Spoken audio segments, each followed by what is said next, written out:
this is where hand signals is very, very important. They're so tight right now. They want to use their hand signals, but the driver behind, like we talked earlier, can't really see them that good. This closing rate is something they've really got to be careful with right now. Moving in on 50 laps to go. Tony Stewart now getting passed, or almost getting passed, by his teammate. They are 3 wide. There were 10 cars in the outside lane, 9 in the middle, and 8 in the inside. Wow, I tell you, Johnny Sauter cut it really close on Tony Stewart. Well, they're all really close right now. There's just not much room for error at the moment. This is the tightest we've seen them all day long. And now you see the lap car, Joe Nemechek on the bottom. He's just dying to get out of the way right now. Riding along with Denny Hamlin, bump drafting the 19 of Elliott Sadler, trying to push him by. And the 8 car showing smoke. The engine woes have bitten the 3rd car today, and it is the 8 car of Dale Earnhardt Jr. Another DEI Richard Childress engine. Stay in the middle. Still got cars inside and outside there. Caution is out here. They're just going to have to clean this mess up, make sure there's nothing on the racetrack. 3 of the big Chevrolet teams today with the same engine partnership having problems, and this has got to be killing Richard Childress right now.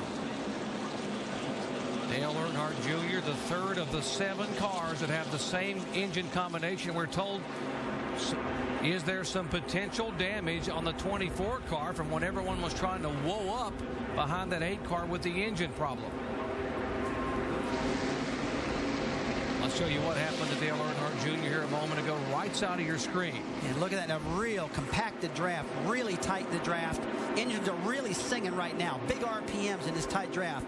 Boy, when this happens, that motor just stops running, and now these guys have to find somewhere to go. And look at Michael Waltrip. He's totally blind, and he finally gets some vision. He gets around the outside of Dale Jr. Let's take a look from the onboard of Michael Waltrip and what it looks like. That air just buffeting around. Now that smoke comes, you can't really see. Motor. Just hold what you got. Keep coming. Keep coming. Caution's out. Caution's out. Caution's out. It was the 44 car that got the damage, not the 24. Spotters were saying there's damage on a car, and here it is, Dale Jarrett, who was just trying to ride back there and stay out of trouble to be able to make his move with this Toyota, which has been very strong, biding his time, and it just it wasn't meant to be. And he was doing a great job doing that. He was 20th when I last glanced at Dale Jr. or Dale Jarrett, staying out of the way right there, riding along, doing what he had to do. Gets caught up in his misfortune here. 6 DNF due to engine problems for Dale Earnhardt Jr. in 2007.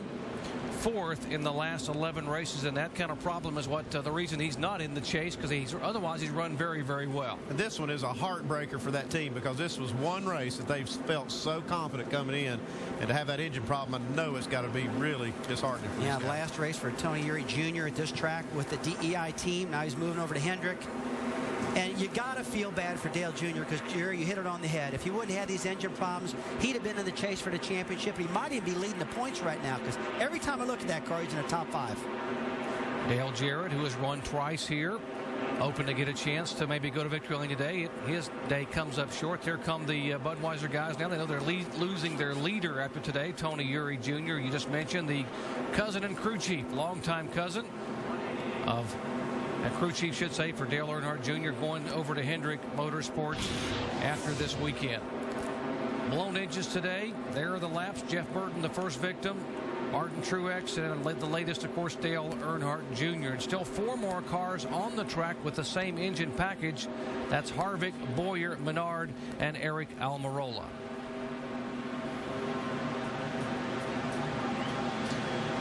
Dale out of the car, surveying the damage, trying to catch his breath after hanging on for 137 laps. The pits will be open here. We are 51 laps away from the checkered flag. Pit stops become the business on pit road. Here's Dave. And the Casey Kane car having a great run today. Casey said something happened good last week at Kansas. It's happening good this week too at Talladega. 2 right sides is all, Jamie.